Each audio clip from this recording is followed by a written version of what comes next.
The F4 goes to Mount Matnog, Sorsogon. Okay, dahil pa sa PTEX, dito kami sa Pasay Terminal. Nag-try kami sa PTEX, ngunit sobrang mahal. Okay, dito ay nakakuha kami ng mura sa Pasay. At ito nga, dumating na ang bus na pa Sorsogon at nakasakay na kami. Ready to travel. Alright, ready na, punong-puno na ang bus, kaya eto na, ready to go na, to bound to Matnog, Sorsogon. Alright, nahinihintay na lamang siguro marahil ng mga nagpa-reserve o nagpa-booking. Okay, maya ay siguradong lalarga na ang aming bus. Okay, sumakay na ang driver. Alright, okay, alright. Go. Ito na. Sumakay na rin ang pangalawang driver. Alright, go. Nasa likod ng mag-drive mauuna. Alright, good. Okay, ready to go. Eto na nga, hintay lang na matras yung nasa unahan. Alright, so may senyas na. Alright, so go. Game. Ready to long travel. Maya sigurado lalarga na. Okay. Go na. Mga kaibigan, ihanda na ang sarili sa mahabang biyahe. O nga pala, papuntang Matnog, Sorsogon ay tinanong ko kung ilang oras ang biyahe. Daw ay pinakamabilis na ang 12 oras na matagal na ang 14 na oras. At ito na nga, lumalabas na kami ng terminal. Okay. Alright, dito sa Pasay at ito na nga, nandito na kami sa may highway. Tuloy na ang biyahe na ito.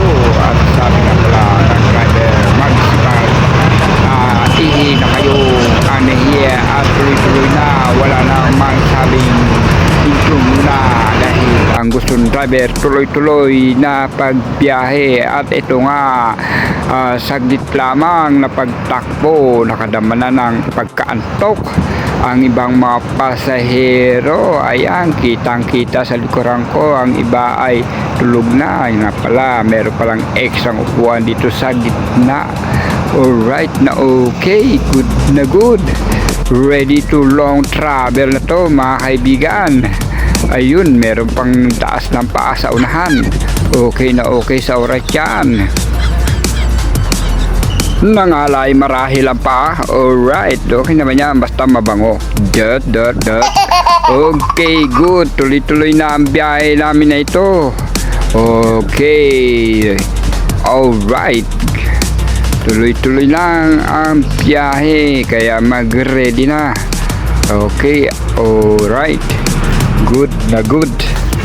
Saan na kaya kami banda nito? May nakita ang pure gold. Alright. Tuloy. At ito nga ang kauna-unahan naming stop over dito sa kainan sa garahe. Ayan, 2 bus ang stop over. Nagpagas na. Alright, bilyesa ang aming sinakyan. Alright, okay. Ayun ang mga kasama namin. Pinsinamantala ang stop over para mag CR row. At ito na nga, akit na ako sa loob, baka maiwan pa. Alright, okay. Ay, meron pa palang pababa. May pababa pa. Okay, magkikiraan sila. Tatabi muna tayo mga kaibigan. Yun. Alright. Okay, good. May bumababa pa nga. Okay, marami pang nasa baba. Okay. Balik tayo sa ating upuan. Para safety, sigurado. Tulog pa yung dalawang F4. Alright, at ito na nga, bumayahe na. Okay, natatanaw na ang bundok marahil ito ay Palaguna na o Laguna. Alright, okay. Ayan, tuloy-tuloy lang. Tuloy-tuloy yung biyahe. Nagising na F4, natatanaw yata nila yung kabundukan na. At nalalapit na kami sa probinsya. At eto nga, dahil magdidilim na, naggagabi na, eto, good na good sa alright. Tanaw na ang kadiliman. Eto na, tiyak dito sa madilim, medyo malamig na. Okay, katabi ko ang aking father at ang dalawang teenager dito sa kabila. Ayun, nagsasign. Okay, pakipagpalit sila ng upuan at daw gusto nila yung natatamaan sila ng hangin. Alright, okay, good na good. Ito na, another stopover, pangalawang stopover sa gabi dito sa talagang ini-stop over ng mga bus. Okay, tingnan natin ang loob. Niyaya ko silang kumain, ngunit ayaw nilang kumain. Sige, okay, mas pabor, joke lang, pero pag gutom dapat kumain. Pero hindi naman daw sila nagugutom dahil may baon nga po pala kami pagkain na kinain na rin sa bus. Ito po yung loob. Hindi ko lang kabisado kung anong lugar nito. Dito lahat kumakain, mapaban, bus, o yung mga nagmamotor, mga travel. Alright, at ito nga, tuloy-tuloy na sa pagbiyahe para tapos na mga pasahero man stopover at kumain. Okay na okay, alright, good na good. Alright, tuloy-tuloy na. Mayroon na nga po palang mababa, hindi pala lahat diretso Matnog Sorsogon. Andito na po kami, ligaw na po kami. Ay hindi kami muna ligaw, kundi nasa Ligao City.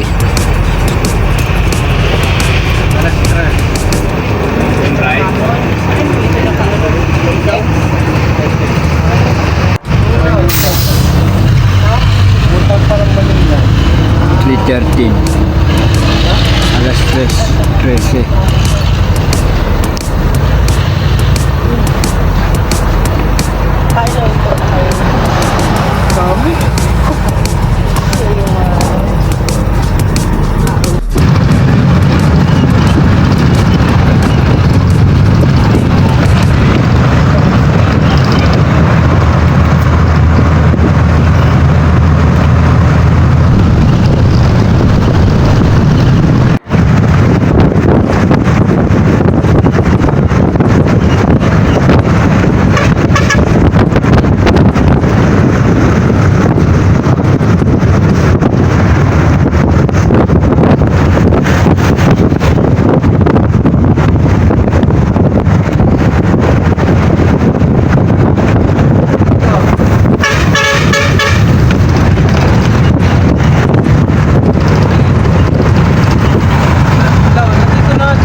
hapon.